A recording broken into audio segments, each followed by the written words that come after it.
Good morning. Today is 23rd May of 2017 and we are going to discuss the articles of The Hindu. सबसे पहले नजर डालते हैं कौन कौन से आर्टिकल्स आज हम डिस्कस करने जा रहे हैं। पहला जो आर्टिकल है ईवीएम से रिलेटेड है। ईवीएम पर काफी सारी पॉलिटिकल पार्टीज ने उंगली उठाई और इसकी विश्वसनीयता पर सवाल उठाए। इवन आम आदमी पार्टी ने तो दिल्ली विधानसभा का एक स्पेशल सत्र आयोजित कर यह डिमॉन्स्ट्रेट किया कि कैसे ईवीएम को हैक किया जा सकता है। अब इलेक्शन कमीशन ने खुली चुनौती दी है सभी पॉलिटिकल पार्टीज को कि आप आइए और ईवीएम को हैक करके दिखाइए। इलेक्शन कमीशन ने यह कदम जनता का इस लोकतंत्र में, इस ईवीएम में विश्वास को फिर से रिपोज करने के लिए उठाया। तो क्योंकि देखिए ईवीएम काफी सुर्खियों में है, काफी तरह के प्रीलिम में क्वेश्चन पूछे जा सकते हैं ईवीएम के ऊपर में, तो इस आर्टिकल को विस्तार से डिस्कस करेंगे। नीचे का जो आर्टिकल है, ट्रंप जो यूएस के प्रेसिडेंट है उनकी सऊदी अरेबिया में विजिट को लेकर है, इसमें भी काफी इंपॉर्टेंट पॉइंट्स हमें मिलेंगे, इस आर्टिकल को भी हम डिस्कस करेंगे। बीच का जो आर्टिकल है वो इराक में इलेक्शंस को लेके है। हमने ऑलरेडी 2-3 आर्टिकल्स इस मुद्दे पर डिस्कस कर लिए हैं, कुछ भी नया नहीं है इस आर्टिकल में, तो इसे हम नहीं डिस्कस करेंगे। नीचे का जो आर्टिकल है म्यांमार के ऊपर में है। म्यांमार देखिए काफ़ी डाइवर्स कंट्री है और काफ़ी सारे एथनिक ग्रुप्स हैं म्यांमार के अंदर में। तो वो एथनिक ग्रुप्स, वो ट्राइब्स फेडरलिज्म की मांग कर रहे हैं। तो क्या फेडरलिज्म को लेके मॉडल होने वाला है म्यांमार का, क्या कुछ चल रहा है, उन्हीं सब इश्यूज पर डिस्कस करेंगे इस आर्टिकल पे। यहां पे जो आर्टिकल है पेरिस क्लाइमेट चेंज से रिलेटेड है। कल हमने पेरिस क्लाइमेट चेंज को डिस्कस किया था, लेकिन आज कुछ अलग पॉइंट्स हैं तो इस आर्टिकल को हम डिस्कस करेंगे। बाकी ये आर्टिकल इंपॉर्टेंट नहीं, पॉलिटिक्स से रिलेटेड है, ये आर्टिकल भी पॉलिटिक्स से रिलेटेड है और ये किसी बुक पे है, ये भी इंपॉर्टेंट नहीं है। तो चलिए शुरुआत करते हैं। शुरुआत करने से पहले देखिए 1 मिनट में आपका लेना चाहूंगा। कल एडमिट कार्ड्स रिलीज हो गए, तो अभी 26 दिनों का समय शेष है, काफ़ी कम समय है, लेकिन अभी भी पासा पलटा जा सकता है। इतिहास काफ़ी पढ़ लिया है, अब इतिहास रचने का समय आ गया है। देखिए ये पूरी जो तैयारी है एक मैराथन की तरह होती है, मैराथन की तरह होती है ये पूरी तैयारी। और जो धावक यानी रनर जो होते हैं वो आखिरी समय के लिए, आखिरी लैप के लिए अपनी एनर्जी बचा के रखते हैं, ताकि काफ़ी तेज़ दौड़ना पड़ता है आखिरी लैप में। तो काफ़ी तेज़ दौड़ने का समय आ गया है। कुछ फ़र्क नहीं पड़ता कि आप पूरी नदी के अंदर में, समुद्र के अंदर में अपनी कश्ती को कितने आगे लेकर आए, अगर किनारे पे हम अपनी कश्ती को नहीं पहुंचाएंगे तो हमारी पूरी जर्नी व्यर्थ हो जाएगी। तो आने वाले 26 दिनों के लिए भूल जाइए सब कुछ, अपनी हॉबीज, नाते रिश्तेदार, फ्रेंड्स, सबको बोलिए मैं पृथ्वी पर नहीं हूं, मैं चांद पे जा रहा हूं, जा रही हूं, जो भी है। देखिए बाद में, इससे अच्छा कि बाद में हम जैसे कुछ पॉलिटिकल पार्टीज ईवीएम को दोषी ठहराती है, हम भी बाद में यूपीएससी को दोषी ठहराएं कि मेरी गलती नहीं थी, यूपीएससी ने ऐसा पेपर दे दिया। वो सब नहीं होना चाहिए। 26 दिनों है, 26 दिन में बहुत कुछ हो सकता है। जब तक जलेंगे नहीं, देखिए जब तक मोमबत्ती जलती नहीं है उजाला नहीं होता। मोमबत्ती को उजाला करने के लिए खुद को जलाना पड़ता है। तो हमें भी इस हार्डवर्क रूपी आग में जलना पड़ेगा, तभी कुछ उजाला आएगा, तभी कुछ रिजल्ट आएगा। तो अंजाम चाहे कुछ भी हो, इस उम्मीदों की उड़ान को हम मुकाम तक पहुंचा के रहेंगे, ऐसा संकल्प आपको करना है आने वाले 26 दिनों के लिए। चलिए शुरुआत करते हैं ईवीएम से रिलेटेड आर्टिकल से। देखिए ईवीएम पर पॉलिटिकल पार्टीज ने काफी तरह के आरोप लगाए। पॉलिटिकल पार्टीज ने कहा कि एक मैलिशियस कोड की सहायता से, यानी ट्रोजन की सहायता से, क्या होता है ट्रोजन, अगर यूपीएससी क्वेश्चन पूछे तो। ट्रोजन देखिए एक काइंड ऑफ मालवेयर होता है। जब देखिए आपने देखा होगा, आप टोरेंट वगैरह से कोई चीज़ डाउनलोड करते हो तो कई बार कुछ और ही डाउनलोड हो जाता है। लिखा तो होता है, अगर मान लीजिए आप विंडो डाउनलोड कर रहे हो या फिर कुछ और सॉफ्टवेयर डाउनलोड कर रहे हो, नाम तो सॉफ्टवेयर का लिखा होगा, लेकिन जब आप इंस्टॉल करने लगोगे तो वो सॉफ्टवेयर नकली होगा, यानी कुछ और काम कर रहा होगा जो आपने डाउनलोड किया है। दिखावे के लिए तो नाम कुछ और लिखा होगा, लेकिन जब आप इंस्टॉल करोगे तो वो कुछ और काम कर रहा होगा, या तो ऐड खुलने लग जाएंगी या फिर कुछ और खुलने लग जाएगा। तो यानी जो ये सॉफ्टवेयर होते हैं नाम के, लेकिन ये असल में ये सॉफ्टवेयर होते नहीं, मालवेयर ये होते हैं। और एक प्रकार से ये कुछ और करते हैं, अपने काम करने के बजाय कुछ और ये करते हैं, धोखा होता है काइंड ऑफ। तो देखिए कुछ पॉलिटिकल पार्टीज ने ये आरोप लगाया कि मैलिशियस कोड की सहायता से, उसमें कोड में चेंज करके ईवीएम को एक प्रकार से डिफरेंट रूप से काम करवाया जा सकता है, यानी असल रूप में नहीं, किसी दूसरे रूप में इसे काम करवाया जा सकता है। मान लीजिए बटन आप ये दबा रहे हो, लेकिन कुछ और बटन अंकित, कुछ और रिजल्ट आ रहे हैं कंट्रोल सिस्टम में, या फिर चिप को बदला जा सकता है, ऐसा भी कुछ पॉलिटिकल पार्टीज ने आरोप लगाया।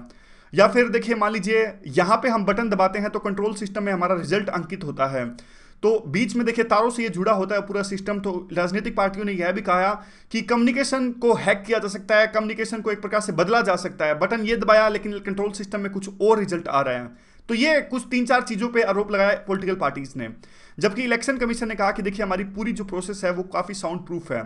ईवीएम जो है एक प्रकार से ये ऐसे स्टैंड अलोन हार्डवेयर है, किसी भी नेटवर्क से जुड़े नहीं हुए हैं। ये कहने का मतलब देखिए एग्जाम्पल से, सिंपल एग्जाम्पल मैं लूँ तो एक तरह से जो रैंसमवेयर वायरस ने जो अटैक किया था वैसा वायरस ईवीएम पर अटैक नहीं कर सकता।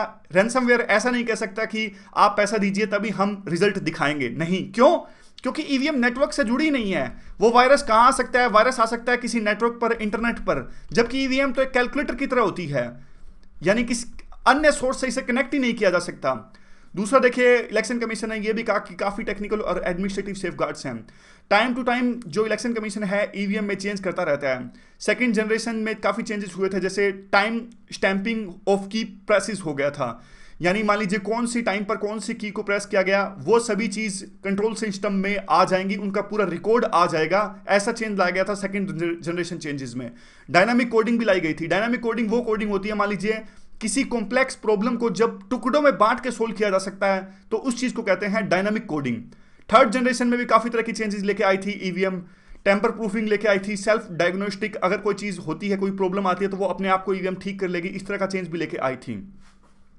तो इलेक्शन कमीशन ने यह भी कहा कि देखिए, फर्स्ट लेवल के मैन्युफैक्चरिंग के फर्स्ट लेवल चेक होता है मैन्युफैक्चरिंग के बाद में, यानी जब मशीनें मैन्युफैक्चरर जब मशीनों को, ईवीएम मशीनों को बना लेता है, उसके बाद में भी इलेक्शन कमीशन काफी तरह की उसके लिए टेस्ट रखता है, एक्सपेरिमेंट करता है।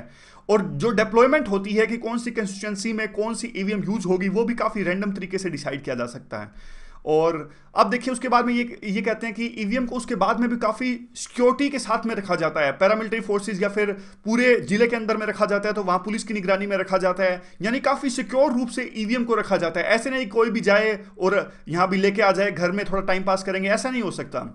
और उसके बाद में इलेक्शन कमीशन ने कहा कि हम वीवीपैट भी लेके आए हैं। वीवीपैट हमने डिस्कस किया था कि एक पर्ची दिखेगी, आप जब बटन दबाओगे तो आपको दिखेगा कि किसको आपने वोट दिया, वो सारी डिटेल्स आएंगी। इलेक्शन जो ये ईवीएम के साथ में एक डब्बा अटैच होगा, उसमें शीशे के नीचे ये सारी डिटेल्स आ जाएंगी जहां भी आपने वोट दिया। अब वे फॉरवर्ड में क्या है? वे फॉरवर्ड में है कि देखिए, बिल्कुल अगर लोकतंत्र में जनता का विश्वास फिर से रिपोज करना है तो इलेक्शन कमीशन को और भी ज्यादा इंप्रूवमेंट करनी होगी, ऐसा आर्टिकल कह रहा है। यह बात बिल्कुल सही है कि जो ईवीएम मशीन्स हैं अभी टेम्पर प्रूफ हैं, लेकिन जनता को परसेप्शन भी ऐसी होनी चाहिए, यानी इसीलिए इलेक्शन कमीशन का यह कदम बिल्कुल सही दिशा में है। और दोनों टेक्निकल रूप से भी इलेक्शन कमीशन को और ज्यादा इनोवेशंस लेके आनी पड़ेगी और एडमिनिस्ट्रेटिव सेफगार्ड्स भी और ज्यादा इंश्योर करने पड़ेंगे। जितनी ज्यादा ट्रांसपेरेंसी आएगी इस पूरी चीज में, उतना ज्यादा पब्लिक ट्रस्ट होगा। तो यह पूरा आर्टिकल था। आगे देखिए, ये मिडिल ईस्ट से रिलेटेड आर्टिकल है। सऊदी अरेबिया में ट्रंप ने विजिट किया। उससे पहले थैंक यू करना चाहूँगा, कल मैंने एक गलती करी थी तो उसको रेक्टिफाई पहले कर लेते हैं। कल देखिए मैंने यहाँ पे एक चीज़ कही थी कि रेड सी में जो जॉर्डन और इजराइल है उनका बॉर्डर नहीं मिलता, लेकिन ये देखिए जो रेड सी के अंदर में एक दूसरा सी भी आता है, ये देखिए ये पूरा रेड सी है, लेकिन रेड सी के यहाँ पे थोड़ा छोटा सा गल्फ है, गल्फ ऑफ अकाबा।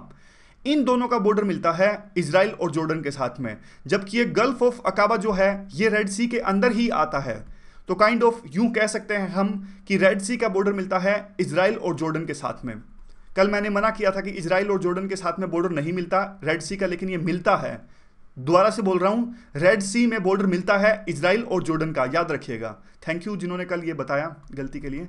तो ये दोबारा से देख लीजिए, रेड सी में किस किस का बॉर्डर मिलता है। ऊपर मिलता है देखिए सऊदी अरेबिया का, येमेन का, जॉर्डन का, इजराइल का। नीचे मिलता है किन किन का, सूडान का, अल्जीरिया का, जिबूती का और इजिप्ट का, इन सब का।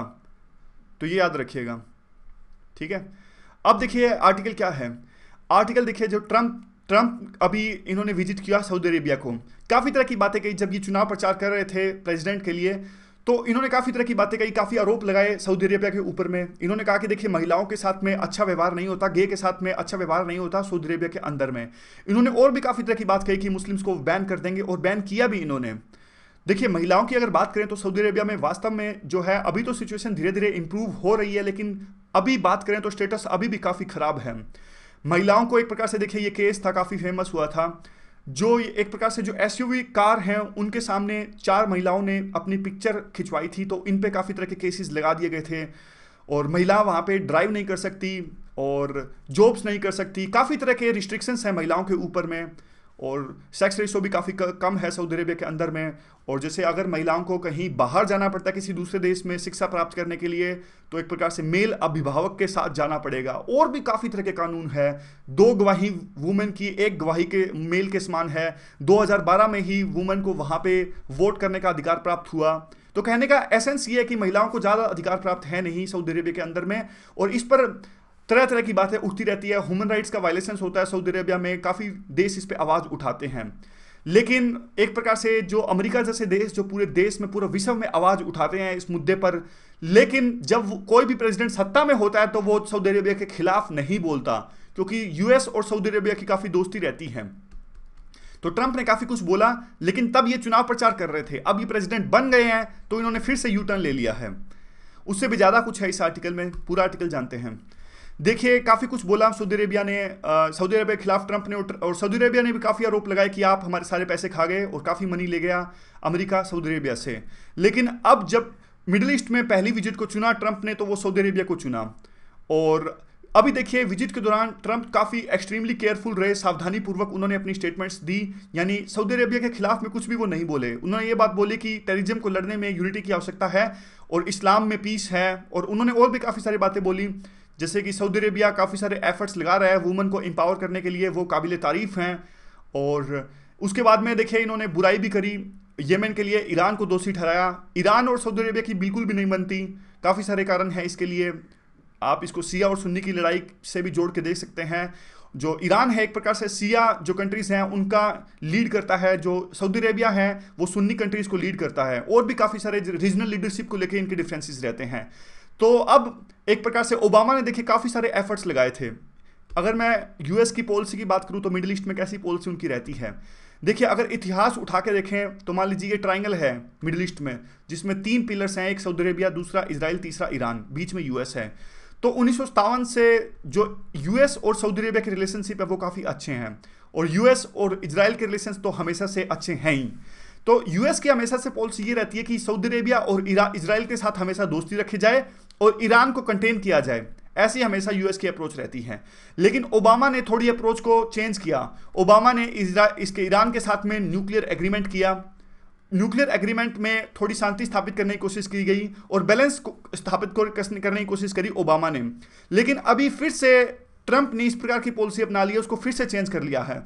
ईरान के खिलाफ में वो फिर से स्टेटमेंट्स दे रहे हैं, ट्रंप फिर से सऊदी अरेबिया का साथ दे रहे हैं, पुरजोर कोशिश से ईरान की बुराई कर रहे हैं, ईरान पे फिर से सैंक्शंस लगाए रहे हैं। तो कहने का मतलब है कि फिर से एक प्रकार से पुरानी अप्रोच की तरफ, जो अप्रोच ओबामा ने अपनाई थी उसको दरकिनार करके ओबामा पुरानी यूएस की अप्रोच की तरफ चल रहे हैं। ये देखिए, तो आर्टिकल यही कहता है कि देखिए अगर ट्रंप को स्टेबिलिटी चाहिए इस पूरे रीजन में, तो उनको ओबामा की तरह बैलेंस इस्टेब्लिश करना होगा और मिलकर चलना होगा, एक ब्रिज का काम करना होगा। ईरान और सऊदी अरेबिया के बीच में जो डिफरेंसेस रहते हैं उनको पाटने की कोशिश करनी चाहिए ट्रंप को। तो ये पूरा आर्टिकल था। अगला जो आर्टिकल है, देखिए म्यांमार से रिलेटेड आर्टिकल है। ये म्यांमार का पूरा मैप है, काफ़ी तरह के क्वेश्चन पूछे जा सकते हैं। एक क्वेश्चन देखिए मैं आपसे पूछता हूँ ये पूरा साउथ ईस्ट एशिया है, इसमें कौन सा ऐसा देश है जो लैंडलॉक्ड है? कौन सा ऐसा देश है जिसका बॉर्डर जो है वो समुद्र से नहीं मिलता, जो लैंडलॉक्ड है? सोच लिया? देखिए लाओस है। लाओस बिल्कुल लैंडलॉक्ड कंट्री है और इसका जो बॉर्डर है वो समुद्र से नहीं मिलता, याद रखिएगा, काफ़ी बार क्वेश्चन पूछा जा सकता है इस पे। एक और जो इंपॉर्टेंट बात है, देखिए ये काफ़ी बार अभी टेस्ट सीरीज में इस पे क्वेश्चन पूछा जा रहा है, दीपू पास। दीपू पास कहाँ है? देखिए 3 देशों के बॉर्डर पे है ये दीपू पास, यहाँ आसपास है। इंडिया, चाइना और म्यांमार के बॉर्डर पे है ये दीपू पास। हमारे कौन कौन से राज्यों का जो बॉर्डर है वो म्यांमार से मिलता है? अरुणाचल प्रदेश ऊपर, उसके बाद में कौन सा है? उसके बाद में है नागालैंड। यहाँ पे देखिए ये नागालैंड है, नीचे मणिपुर से मिलता है और आगे मिलता है मिजोरम। तो मैप को एक प्रकार से इमेजिन करके सोच लीजिए कौन कौन से बॉर्डर मिलते हैं। अगर अभी ऐसे नहीं याद होते तो आपको कुछ कोड बना के आप याद कर सकते हो, लेकिन देखिए कोड बनाने की जो टेक्निक है वो ज़्यादा लंबे समय तक चलती नहीं है, क्योंकि कोड ही भूल जाते हैं। मान लीजिए यहाँ पे कोई कोड बनाया हमने, क्या कोड बनाया? देखिए यहाँ पे देखिए अरुण, यहाँ पे ARU से आप अरुण जोड़ लीजिए, अरुण, नाग से यहाँ से जोड़ लीजिए नागमणि, अरुण नागमणि, राम से राम। अरुण ने नागमणि राम को दे दी, समझ गए? अरुण ने नागमणि राम को दे दी, तो ये कोड हो गया एक तरह से। Arun for Arunachal Pradesh, Nag for Nagaland, Mani for Manipur, Ram for Mizoram. तो देखिए ये कोड हमने याद कर लिया कि कौन कौन से देशों का जो बॉर्डर है वो म्यांमार से मिलता है। मान लीजिए कोड ही भूल गए, पूरी लाइन ही भूल गए, तो फिर क्या फ़ायदा? तो असल में देखिए जो ओरिजिनलिटी होती है वो हमेशा काम आती है। तो सबसे अच्छा तरीका तो यही है, लेकिन अगर आपको कोड से याद होता है तो कोड से याद कर लीजिए, कोई तरीका नहीं है, याद होना चाहिए, पेपर क्लियर होना चाहिए। आगे देखिए म्यांमार क्या है, म्यांमार में क्या चल रहा है। देखिए म्यांमार जो है अभी फेडरलिज्म पे राजी हो गया है। वहाँ की जो गवर्नमेंट है, 7 जो वहाँ पे प्रोविंस हैं, 7 स्टेट्स हैं, 7 रीजन्स हैं, वो काफ़ी लंबे समय से मांग कर रहे थे। अब उनको अनुमति मिल गई है कि वो अपना खुद का संविधान बना सकते हैं, लेकिन इस कंडीशन पे कि वो म्यांमार से अलग नहीं होंगे। ये union peace dialogue joint committee जिसकी हेड हैं जो सू की, इन्होंने एक प्रकार से इस पे अनुमति दी। अभी फिलहाल की फॉरेन मिनिस्टर भी हैं, लेकिन फॉरेन मिनिस्टर नाम की है, लेकिन पूरी सत्ता इनके हाथ में ही है। तो अब ये जो पैंगलोंग यूनियन पीस कॉन्फ्रेंस होगी, जो डिफरेंट एथनिक ग्रुप्स में पीस इस्टेब्लिश करने के लिए होती है, तो सेकंड राउंड जो होगा 21वीं पैंगलोंग यूनियन पीस कॉन्फ्रेंस का, उसका जो मेन मुद्दा रहेगा वो फेडरलिज्म रहेगा। फेडरलिज्म क्या होता है? फेडरलिज्म तो आपको पता ही होगा कि देखिए जब डिफरेंट टीयर्स ऑफ गवर्नमेंट के बीच में पावर को शेयर किया जाता है, जैसे हमारे देश की बात कर लीजिए तो सेंटर, स्टेट्स और इवन टीयर 3 पंचायत, इन तीनों के बीच में एक प्रकार से पावर को शेयर किया जाता है, तो उसको एक प्रकार से आप फेडरलिज्म कह देते हैं।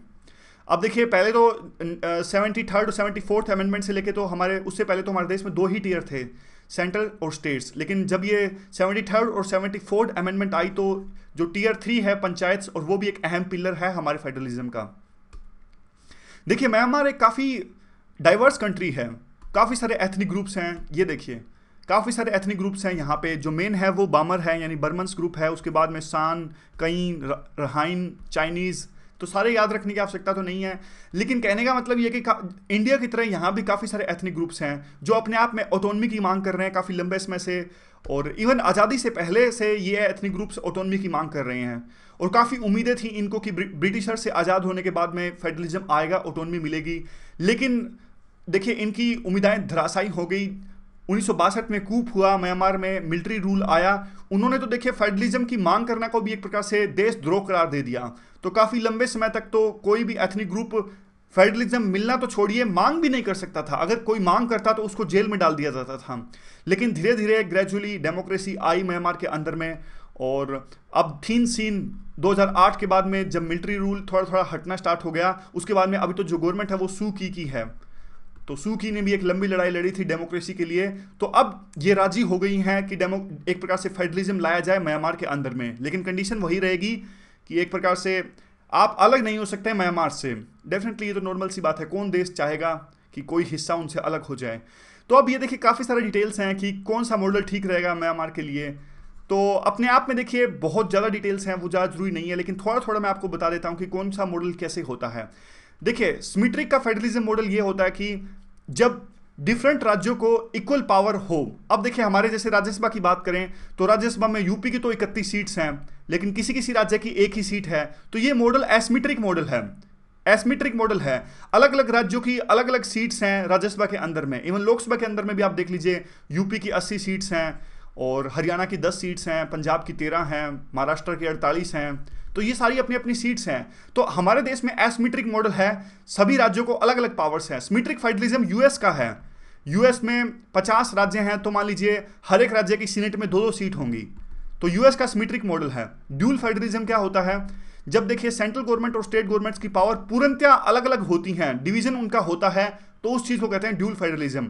कोऑपरेटिव फेडरलिज्म, जैसे किन्हीं मुद्दों पर सेंट्रल गवर्नमेंट और स्टेट गवर्नमेंट मिलकर काम करती है। जैसे आप हमारे इंडिया का एग्जांपल ले लीजिए, कैसे जीएसटी पे हम मिलकर काम कर रहे हैं।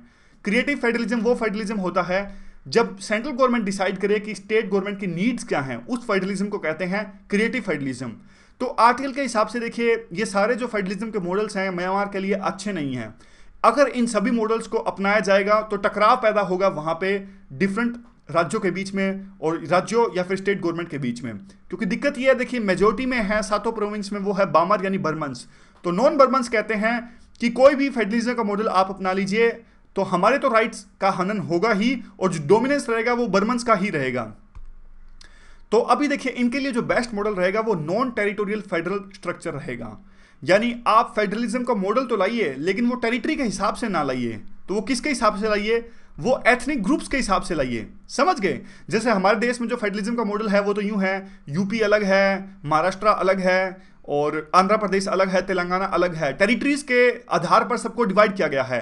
एथनिक ग्रुप्स के हिसाब से नहीं डिवाइड किया गया है। ऐसे नहीं कि तेलुगु तेलुगु लोग जहां पे रह रहे हो वहां पे अलग से ऑटोनमी है उनको, तमिल जो लोग रह रहे हो वहां पे अलग से ऑटोनमी है, नहीं, बाउंड्री है सभी राज्यों की अलग अलग। लेकिन म्यांमार में वो मॉडल सही रहेगा कि टेरिटरी ना हो, बाउंड्रीज ना हो विभिन्न राज्यों की, लेकिन एथनिक ग्रुप्स के बेस पे ऑटोनमी दी जाए उनको। जैसे देखिए जो ये काचिन है, इंडियंस हैं, या फिर कया है, जहां पे भी पूरे देश में, पूरे म्यांमार में जहां पे भी ये रह रहे हैं, इनको अपने हिसाब से ऑटोनमी मिलनी चाहिए। ऐसा मॉडल की मांग कर रहे हैं और ऐसे ही मॉडल पे सहमति बन सकती है, ऐसा आर्टिकल कह रहा है। ये देखिए, तो बस वही मांग ये कर रहे हैं कि हमें इक्वालिटी ऑफ राइट्स मिलना चाहिए और कुछ ऑटोनमी मिलनी चाहिए, ऐसी मांग उठाई जा रही है विभिन्न एथनिक ग्रुप्स के द्वारा। अब देखिए अगला जो आर्टिकल है क्लाइमेट चेंज के ऊपर में है। क्लाइमेट चेंज देखिए, पेरिस क्लाइमेट चेंज हुआ 2015 के अंदर में, सभी देशों ने अपने अपने टारगेट्स दिए। यहाँ पे देखिए सभी देशों ने अपने अपने टारगेट्स दिए कि कैसे वो, जैसे इंडिया की बात करें तो इंडिया ने 33 से 35% तक एमिशंस को कम करने की बात कही 2030 तक वो 2005 के लेवल में जितना एमिशन इंडिया कर रहा था उसको 33 से 35% तक कम कर देगा। ऐसे ही टारगेट चाइना ने भी दिए, यूएस ने भी दिए और यूरोपियन यूनियन भी दिए। पेरिस क्लाइमेट चेंज का ये नतीजा था। उसके बाद में देखिए ये मोरक्को में है, याद रखिएगा, जो कॉन्फ्रेंस ऑफ पार्टीज 2016 में आयोजित हुई थी, वो एक प्रकार से मोरक्को में हुई थी, मारका में। नाम कई बार काफ़ी कठिनाई होती है, ऊपर नीचे हो जाते हैं, सॉरी। ये देखिए मोरक्को में है ये, और ये ट्रीटी हुई थी माराकेस। तो उसके बाद में देखिए अगली जो कॉन्फ्रेंस ऑफ पार्टीज है वो बोन में होगी 2017 में, जर्मनी में। तो ये 2-3 है, प्रीलिम में क्वेश्चन पूछा जा सकता है। आगे देखिए क्लाइमेट चेंज की अगर बात करें तो अभी पेरिस क्लाइमेट चेंज जिन जिन देशों ने इसको रेटिफाई किया था उसमें से 165 में से 3/4 देशों ने कहा कि हम अपनी अपनी कमिटमेंट्स को तब पूरा करेंगे जब हमें पैसा मिलेगा, जब हमें टेक्नोलॉजी मिलेगी डेवलप्ड कंट्रीज की तरफ से। और इंडस्ट्रियलाइज्ड जो इकोनॉमीज हैं उन्होंने भी काफ़ी सारे वादे किए थे कि उनके पास में कैपेसिटी है कि वो टेक्नोलॉजी देंगे या फिर पैसा देंगे डेवलपिंग कंट्रीज़ को या फिर लीस्ट डेवलप्ड कंट्रीज़ को, ताकि वो अपनी क्लाइमेट चेंज के प्रति जो कमिटमेंट्स हैं उसको फुलफिल कर सकें। और अभी देखिए आर्टिकल कहता है कि जिस तरह से डिफरेंट देशों ने अपनी अपनी कमिटमेंट्स दी हैं, अगर वो अपनी कमिटमेंट को फुल भी कर देते हैं तो टेम्परेचर फिर भी इस शताब्दी के अंत तक 3 डिग्री सेल्सियस तक बढ़ जाएगा। जबकि टारगेट है पेरिस क्लाइमेट चेंज का वो है कि क्लाइमेट एक प्रकार से जो टेम्परेचर है वो ना बढ़ पाए 1.5 डिग्री सेल्सियस, जो कि बहुत ज़्यादा एम्बिशियस है, लेकिन कम से कम 2 डिग्री सेल्सियस से ऊपर इस धरती का टेम्परेचर ना बढ़ पाए इस शताब्दी के अंत तक। समझ गए? लेकिन उसके लिए देखिए बहुत ज़्यादा एनर्जी की एफिशिएंसी लानी होगी, रिन्यूएबल जो एनर्जी है उसको बहुत ज़्यादा यूज़ करना होगा और एक totally different way of living हमें अपनाना होगा। उसके लिए देखिए काफ़ी सारा कैपिटल इन्वेस्टमेंट की आवश्यकता है, काफ़ी तरह की पैसों की आवश्यकता है, ताकि एक प्रकार से इस पूरी चीज़ को मुकाम तक पहुंचाया जा सके। अब देखिए उसके लिए जो एक कैनकम समिट हुआ था 2010 में, तब डेवलप्ड कंट्रीज ने इस बात को माना था और एक ग्रीन क्लाइमेट फंड को इस्टेब्लिश किया गया था। ग्रीन क्लाइमेट फंड वो फंड है, डेवलप्ड कंट्रीज ने कहा था कि देखिए इंडस्ट्रियल रेवोल्यूशन के दौरान में यानी पास्ट में इनकी वजह से काफ़ी एमिशंस हुआ है, तो उसको कंपनसेट करने के लिए ये $100 बिलियन का फंड देंगे 2020 तक हर एक साल डेवलपिंग कंट्रीज को या फिर लीस्ट डेवलप्ड कंट्रीज को। समझ गए? ग्रीन क्लाइमेट फंड वो फंड है जिसमें डेवलप्ड कंट्रीज पैसा देंगे डेवलपिंग कंट्रीज को या फिर लीस्ट डेवलप्ड कंट्रीज को, ताकि वो अपने लिए एक प्रकार से उनकी कैपेबिलिटी को इन्हांस करने के लिए और बाकी सभी चीज़ों के लिए, ताकि वो क्लाइमेट चेंज से जो भी इरेगुलर फेनोमेनन हो रहे हैं उससे निपट सकें। $100 बिलियन का ये फंड रहेगा, 2020 तक दिया जाएगा हर एक साल। लेकिन अब इसकी जो डेडलाइन है उसको एक्सटेंड कर दिया गया है। पहले 2020 तक ये देना था, अब 2025 तक ये देंगे डेवलप्ड कंट्रीज, यानी विकसित देश देंगे विकासशील देशों को, और जो बिल्कुल लीस्ट डेवलप्ड कंट्रीज हैं उनको। तो उसके लिए देखिए अभी जो $10 बिलियन अभी तक दिए जा चुके हैं, और काफ़ी सारे जो डेवलप्ड कंट्रीज हैं उन्होंने ये भी कहा कि हम गरीब देशों के अंदर में प्रोजेक्ट को फाइनेंस करेंगे। और अभी देखिए इंडिया की बात करें, अगर इंडिया की जो कमिटमेंट्स है क्लाइमेट चेंज से निपटने के प्रति, अगर इंडिया उसको फुलफिल करता है तो इंडिया को $2.5 ट्रिलियन की आवश्यकता पड़ेगी 2030 तक। और इसलिए जो प्रायोरिटी है वो इंडिया जैसे देश नहीं है। इंडिया जैसे देश तो हालांकि उनके पास में तो फिर भी कुछ पैसा है, लेकिन जो छोटे छोटे जो आइलैंड कंट्रीज हैं या फिर अफ्रीका के जो कंट्रीज हैं बहुत ज़्यादा गरीब हैं, और एक प्रकार से क्लाइमेट चेंज से जो प्रभाव होंगे इन जैसे गरीब देशों पर क्लाइमेट चेंज का प्रभाव सबसे अधिक होगा। तो अभी ये प्रायोरिटीज़ हैं डेवलप्ड कंट्रीज़ की इंडिया में वैसे प्रोजेक्ट्स आए हैं ग्रीन क्लाइमेट फंड से। $34 मिलियन का एक प्रोजेक्ट इस्टेब्लिश किया गया था उड़ीसा के अंदर में। फंड हालांकि कम है, लेकिन फिर भी जो 15 डिस्ट्रिक्ट्स हैं उनकी काफ़ी कैपेबिलिटी इन्हांस होगी। उड़ीसा के जो 15 डिस्ट्रिक्ट्स हैं, तो एक प्रकार से उनकी वो क्लाइमेट चेंज से जो प्रभाव हो रहे हैं उनके प्रति रिजिलियंट हो जाएंगे इस प्रोजेक्ट को इम्प्लीमेंट होने के बाद में। आगे क्या है, आगे देखिए, ऐसा भी कहा जा रहा है कि काफ़ी सारी प्राइवेट फंडिंग आएगी इस ग्रीन क्लाइमेट फंड के अंदर ही। और लेकिन देखिए, प्राइवेट इन्वेस्टमेंट वैसे नहीं आती। प्राइवेट इन्वेस्टमेंट अडोप्शन पे फोकस नहीं करती। जो प्राइवेट इन्वेस्टमेंट होती है वो सिर्फ उन्हीं चीज़ों पर फोकस करती है जहां एक प्रकार से उनको रिटर्न्स मिलते हैं। और उसके बाद में देखिए, जो एडवांस इकोनॉमी से जो पैसा मिलना है या फिर जो टेक्नोलॉजी ट्रांसफर होनी है वो बहुत ज़्यादा क्रूशियल है इस पेरिस क्लाइमेट चेंज के लिए जो समझौता हुआ था इस एग्रीमेंट को सफल होने के लिए। और देखिए, बैरक ओबामा ने $500 मिलियन दिए थे जनवरी में ग्रीन क्लाइमेट फंड के अंतर्गत। और ये देखिए, उन्होंने एक कमिटमेंट दी थी 2014 में। ओबामा ने एक कमिटमेंट की थी कि वो $3 बिलियन को ट्रांसफर करेंगे डेवलपिंग कंट्रीज को। तो उसी का ये सेकंड इंस्टॉलमेंट थी जो 500 मिलियन डॉलर्स जो इन्होंने फंड ट्रांसफर किए। तो ये बिल्कुल जो ऐसी मान्यूट डिटेल्स हैं उनको तो याद रखने की आवश्यकता नहीं है, लेकिन कंटेक्स्ट ये है कि ओबामा की नीति को दरकिनार करते हुए अब ट्रंप पेरिस क्लाइमेट चेंज से पीछे हटने वाले हैं, ऐसी संभावना जताई जा रही है कुछ ग्रुप्स के द्वारा, जो कि अपने आप में काफी नुकसानदायक होगा। क्योंकि देखिए, अगर यूएस इस पूरे एग्रीमेंट से पीछे हट गया, क्योंकि यूएस एक अहम पिलर है, तो डोमिनो इफेक्ट देखने को मिल सकता है। डोमिनो इफेक्ट जैसे ताश के पत्तों की तरह ये पूरा एग्रीमेंट एक प्रकार से फेल हो जाएगा। तो ट्रंप को किसी न किसी प्रकार से या अमेरिका को किसी न किसी प्रकार से कन्विंस कराना होगा। क्योंकि देखिए, अमेरिका जैसे देश को प्रेशराइज तो किया नहीं जा सकता, लेकिन कन्विंस ही कराया जा सकता है। मोरल अथॉरिटी उन पे एक प्रकार से होनी चाहिए कि वो इस एग्रीमेंट से पीछे ना हटे। अब देखिए, ये प्रीलिम पे इस चीज़ पे क्वेश्चन पूछा जा सकता है थोड़ा सा, कौन से सबसे ज़्यादा एमिटर्स हैं, कौन से देश सबसे ज़्यादा ग्रीन हाउस गैस को एमिट करते हैं। देखिए, बात करें तो चाइना जो है वो सबसे ज़्यादा ग्रीन हाउस गैस एमिशंस, देखिए मैंने कहा ना कई बार नाम को बोलने में बहुत दिक्कत होती है, सॉरी यार। तो ग्रीन हाउस गैस एमिशंस को सबसे ज़्यादा एमिट करता है चाइना, उसके बाद में यूएस, फिर नंबर आता है हमारा देश इंडिया का। यूरोपियन यूनियन देखिए देश तो नहीं है, एक पूरा समूह है, तो तीसरे नंबर पे इंडिया ही आप कह सकते हैं। लेकिन पर कैपिटा एमिशंस की बात करें तो देखिए, इंडिया का नंबर 10वां है, 10वां नंबर है इंडिया का। यहाँ पे देख लीजिए, अगर पर कैपिटा एमिशंस की बात करें तो ये देखिए यहाँ पे, ये तो पूरी पिक्चर हिल गई। ये इंडिया है, पहले नंबर पे कनाडा है, दूसरे नंबर पे यूएस है, तीसरे नंबर पे रशिया है और चौथे नंबर पे जापान है। तो बस क्वेश्चन आ सकता है प्रीलिम पे इस पूरे इशू पर। तो आज के डिस्कशन में बस इतना ही। Thank you very much.